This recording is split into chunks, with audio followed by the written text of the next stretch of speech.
पहला क्वेश्चन, ये fees for technical services receive by a non resident, अगर FTC से मिले नॉन रेसिडेंट को, DDAA कह रहा है एंड पहला पॉइंट ये है कि भाई इंडिया और DDAA में कोई एग्रीमेंट नहीं है, तो इस केस के अंदर जो फीस फॉर टेक्निकल रिसीव हुई है उसके हाथ में 20% की रेट से टैक्सेबल हो जाएगी। वही जो 115E के अंदर जो स्पेशल रेट ऑफ टैक्स है 20% वो एप्लीकेबल हो जाएगा। अगर सेकंड पॉइंट में ये दे रखा है कि भाई इंडिया का कंट्री ए के साथ DDAA है और प्रोविजन फॉर टैक्सेशन क्या है, फीस फॉर टेक्निकल सर्विस 5% है, इसके अंदर फिर 115A वाला रेट नहीं लगेगा, जो DDAA वाला है 5% वो वाला लगेगा, क्योंकि whichever is beneficial to him, India के रेट के हिसाब से और DDAA के हिसाब से। तो इस केस के अंदर फिर 20% नहीं 5% का टैक्स रेट लगेगा उस नॉन रेसिडेंट को फीस फॉर टेक्निकल सर्विसेज पे।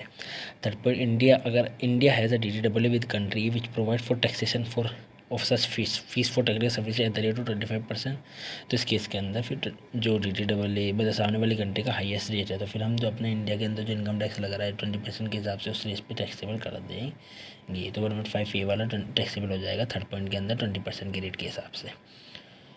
अगर इसका मान के चल लो एक और एजम्पशन यहाँ पे मान लेंगे कि अगर नॉन रेसिडेंट का PE अगर इंडिया के अंदर होगा, fixed place of profession in India के अंदर होगा, तो फिर इसके अंदर ये जो फीस ऑफ टेक्निकल सर्विसेज है ये 115 के अंदर नहीं आएगी। क्यों? क्योंकि हम ये सेक्शन 44DA के अंदर चला जाएगा, 44DA सेक्शन के अंदर चला जाएगा और फिर वहाँ पे जो है PGP की इनकम में टैक्सेबल हो जाएगी। ठीक है, और फिर इसे क्या है रिक्वायर, इसे मेंटेन भी करना पड़ेगा बुक्स ऑफ अकाउंट और ऑडिट वगैरह भी करवाना पड़ेगा। मेंटेन बुक्स ऑफ अकाउंट करना पड़ता है सेक्शन 44AA के अंदर और ऑडिट भी करवाना पड़ेगा फिर इसे। ठीक है, फिर इस केस के अंदर जो 115A tax at the rate of 20% apply नहीं होएगा अगर इसका fixed place of profession in India हुआ तो, क्योंकि 44DA अप्लाई हो गया है फिर इस केस के अंदर। Second question is the concept of PE is one of the most important concepts in determining the tax implication of the cross-border transaction. Examine the significance thereof when such transactions are governed by double taxation avoidance agreement. तो इसका answer ये होएगा DDAA की वो definition वगैरह दे दियो, फिर as per section 92A के हिसाब से PE की डेफिनेशन दे दियो, फिर तेरे को बताना है कि भाई एज पर DDAA अगर उसने लिखा है कि भाई इन जो इनकम जो टैक्सेबल होएगी अगर उसका PE इन इंडिया के अंदर हुआ तभी उसका टैक्सेबल इन इंडिया माना जाएगा, अदरवाइज़ नहीं। ठीक है, क्योंकि PE का कॉन्सेप्ट इज क्या है, narrower than business connection concept से समझ में आ गया। क्योंकि यहाँ पे क्या है सेक्शन 9 सबसेक्शन 1, तो बिजनेस कनेक्शन का वर्ड क्या है, वाइडर है PE से। तो अगर DDAA versus section 9 subsection 1 close subsection 1 का इसमें कॉन्फ्लिक्ट हुआ है तो फिर DDAA जीतेगा, भले ही क्योंकि DDAA कह रहा है PE होना चाहिए इस केस के अंदर तो ही बिजनेस इनकम टैक्सेबल मानी जाएगी, अदरवाइज़ नहीं। अगर PE नहीं है तो फिर business income will not be taxable in the source country. ठीक है, अगर मान के सिर्फ DDAA नहीं हुआ तब section 9 subsection 1 close number 1 deemed apply हो जाएगा, मतलब बिजनेस कनेक्शन फिर अप्लाई हो जाएगा। अदरवाइज अगर DDAA है तो फिर DDAA के अकॉर्डिंग ही टैक्सेबल करेंगे हम, भले ही PE का कॉन्सेप्ट क्या हो, नैरोवर देन हो बिजनेस कनेक्शन कॉन्सेप्ट से। लास्ट वाली लाइन लिखनी, the PE concept is narrower than the business connection concept. Therefore, in a case where the Indian government has entered into a DDAA with the country, unless and until the PE test is satisfied, the business income would not be taxable in the source country. However, in cases not covered by DTA, business income is attributable to the business connection is taxable. अगर question के अंदर 91 section 91 का question है, उसके अंदर royalty income दे रखी है, royalty income from a particular उससे मिली हुई है, तो इस केस के अंदर एज्यूम कर लियो, नोट्स में डाल देना है कि it is assume that the royalty earned outside India and has been brought into India in convertible foreign exchange within a period of 6 month from the end of the previous year.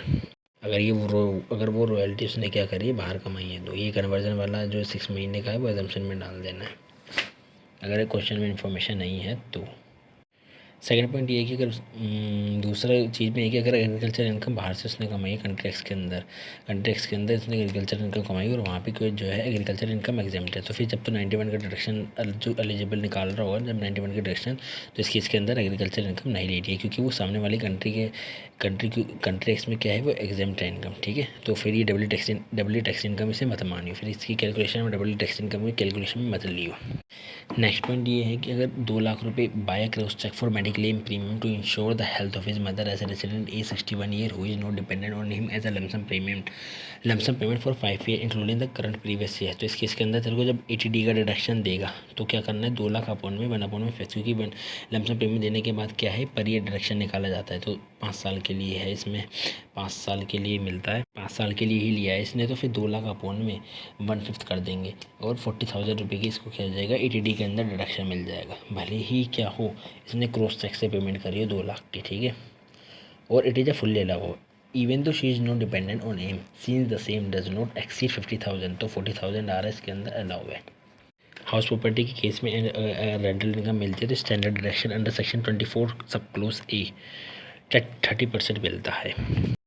Next question का ये point है कि भाई एक non resident Indian है, इसमें बताना है कि ये स्टेटमेंट करेक्ट है नहीं। तो पहला, एक non resident Indian despite having during the year 31 March 2025 income in India from the investment and the long term capital gain is not required to file the return of income for the assessment. ये 25-26 इसका answer है। The statement is correct और partially correct. क्यों? A non resident Indian need not furnish a total return of income under section 189 subsection 1 if he satisfy both the following condition. पहला, his total income consist only investment income या income by way of long term capital gain, या फिर दोनों। And TDS has been under chapter 17B has been deducted from such income. ठीक है, if the both the condition are satisfy then statement would be correct. Second point है कि Rose N LLP of UK carry business in India against which demand 50 lakh रुपये for assessment year 24-25 is outstanding. The LLP does not have any asset in India and has also close the business. The TRO can not recover such demand by having attachment of the asset of Rose N LLP located in UK। तो इस case के अंदर the statement is correct. क्यों? क्योंकि SSC in default is deemed to be in default in making payment of sales. The TRO में if the SSC has a property in a country outside India, क्योंकि इसकी country property outside India है ना, तो इस case के अंदर क्या होएगा, being a country with the India has an agreement for the recovery of income tax under this act and the corresponding law in the force of the country forward to the CBDT certification drawn by him. क्योंकि agreement है तो फिर इसे यहाँ पे क्या करना पड़ेगा, फॉरवर्ड करना पड़ेगा टू द CBDT का certificate drone by him under section 222 and the CBDT may take such action thereon is it may deem appropriate having regard to the terms of the agreement with such country. Accordingly, since India has an agreement with UK, so the TRO cannot recover such demand by having attachment the asset of Rose and LLP located in UK, but has to forward to CBDT a certificate drawn by him under section 222. ये third point की the content of the business transaction done through e-commerce are not different from the business of transaction carry out through traditional means but are the distinct means or method for doing e-business. तो इसके अंदर statement is not correct. क्यों? क्योंकि the content of the business transaction done through e-commerce is not the same as the content of the business transaction carry out through traditional means. क्यों? क्योंकि the transaction एक e-commerce transaction pose a stiffer challenge as compare to transaction of traditional business transaction. E-commerce there are 3 distinct means of doing business, मतलब electronic advertising and electronic sales and electronic delivery. The presence of any one or more of these is sufficient to characterize the business as a e-commerce. Transport allowance और medical allowance fully taxable होते हैं, ध्यान रखिए। Transport allowance और medical allowance fully taxable होते हैं। जब salary income निकालना होगा तो जब देख लियो कि भाई उसने ज्वाइनिंग वगैरह कब करी है। ध्यान रखिए, अगर 1 जुलाई को 2024 को उसने ज्वाइनिंग करी होगी तो फिर सैलरी जब तो निकाल रहा होगा तो 12 महीने की लेनी है। ध्यान रखिए, अगर मान के चलिए 1 जुलाई 2024 को उसने छोड़ दिया या तो इस केस के अंदर फिर 3 महीने की ले ली, मतलब टाइम पीरियड देख लियो सैलरी निकालने का। ऐसे ही रेंटल जब हाउस प्रॉपर्टी तेरे को मिल रहा होगा तो उसका भी टाइम पीरियड ध्यान से देख लेना है। चैप्टर चल रहा है तेरा एडवांस रोलिंग बोर। एक क्वेश्चन है, इंपॉर्टेंट है बस। एक कंपनी है UK के अंदर है, ठीक है। इसने क्या करा, 3 इंडियन कंपनी के साथ कांटेक्ट किया और बोला कि भाई मैं तुम तीन कंपनियों को क्या करूँगा, मैं नो हाउ प्रोवाइड करूँगा। A company, B company, C company, तीनों को बोल दिया कि मैं सप्लाई करूँगा नो हाउ।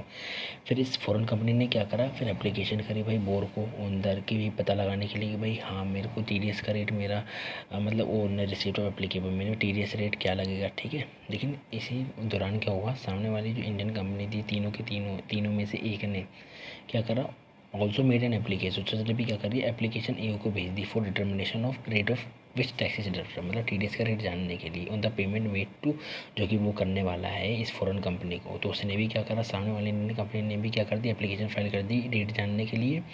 और वो जो फॉरेन कंपनी है जिसने एंटर हुआ कॉन्ट्रैक्ट इन तीनों कंपनियों के साथ, उसने भी वो पता लगाने के लिए क्या करा, उसने भी पता लगाने के लिए क्या करा, एप्लीकेशन फाइल कर दी, ठीक है। फिर बाद में क्या हुआ कि बोर ने क्या कर दिया, रिजेक्ट कर दिया एप्लीकेशन ऑफ फॉरेन कंपनी की, ये कहते हुए कि भाई on the ground that the question raise in the application is already pending before an income tax authority. अब ये तो हमें बताना है कि भाई ये जो इसका एग्जामिन का है, ये जो इसने रिजेक्ट करी application by the bore is justify in law और नॉट, ठीक है। तो इसका आंसर है नहीं। क्यों? क्योंकि क्योंकि भाई देख 245R का सबसेक्शन 2 कहता है कि भाई सेट क्लोज क्या कहता है, provide that the authority shall not allow the application where the question raise in the application is already pending before income tax authority appellate tribunal या फिर एनी कोर्ट के पास। ठीक है, लेकिन इस केस के अंदर तो भाई उसने फाइल ही नहीं करी, फॉरेन कंपनी ने तो कहीं एप्लीकेशन फाइल ही नहीं करी, ना ही कोई उसने आर्गू करा किसी मैटर के वजह से। ठीक है, ना ही उसने आर्गू करा, ना ही उसका कोई कंटेंशन है कोई बिफोर, उसने ना ही एप्लीकेशन फाइल करी before any income tax authority या फिर अपीलेट ट्रिब्यूनल या फिर कोर्ट के अंदर इस क्वेश्चन को रेज करने के लिए, जहाँ पे वो सीधा फाइल कर रहा है विद बोर के साथ। ठीक है, मतलब वो डायरेक्ट क्या कर रहा है, बोर के साथ एप्लीकेशन फाइल कर रहा है ना, उसने उससे पहले कहीं तो इनकम टैक्स अथॉरिटी के पास गया, ना ही गया, ना ही वो अपीलेट ट्रिब्यूनल के पास गया, ना ही कोर्ट के पास गया, फॉरेन कंपनी जो है। ठीक है, लेकिन इसी के साथ साथ क्या है, इंडियन कंपनी जो थी एक, उसने रेज कर दिया था क्वेश्चन बिफोर द AO, ये पता लगाने के लिए, क्योंकि इंडियन कंपनी को लग रहा था कि भाई मेरे को कितना टैक्स उसका काटना है, क्योंकि इसकी भी तो रिस्पॉन्सिबिलिटी है, it has statutory duty to deduct the proper amount of tax from the payment made to foreign company.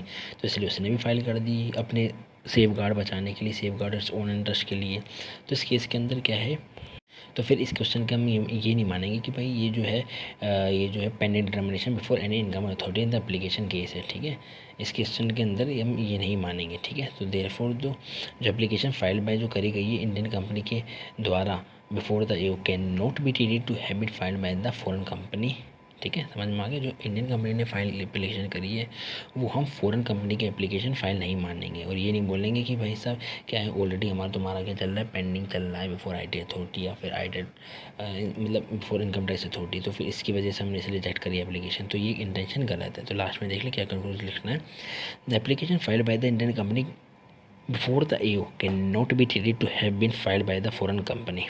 Hence, rejection of the application of foreign company by the board on the ground that the question raised in the application is already pending before an income tax authority is not justified. अब next question एक और last है, the board of advance auditing has the power of compelling the books of account examine the correctness or otherwise of this statement. Yes, statement is correct. Board के पास भी उसी की तरह पावर है जैसे civil code under the code of civil procedure 1908 के अंदर होती है सभी के पास। क्या पावर है, वही इनकम टैक्स अथॉरिटी वाली पावर। कैसा, पहला डिस्कवरी एंड इंस्पेक्शन, दूसरा enforcing the attendance of any person including any officer of a banking company officer of a any person and examining him on oath, तीसरा point है compelling the production of books of account and other document. Fourth point issuing करना commissions को। ठीक है, therefore the authority for advance auditing has the power of compelling the production of the books of account. Correct.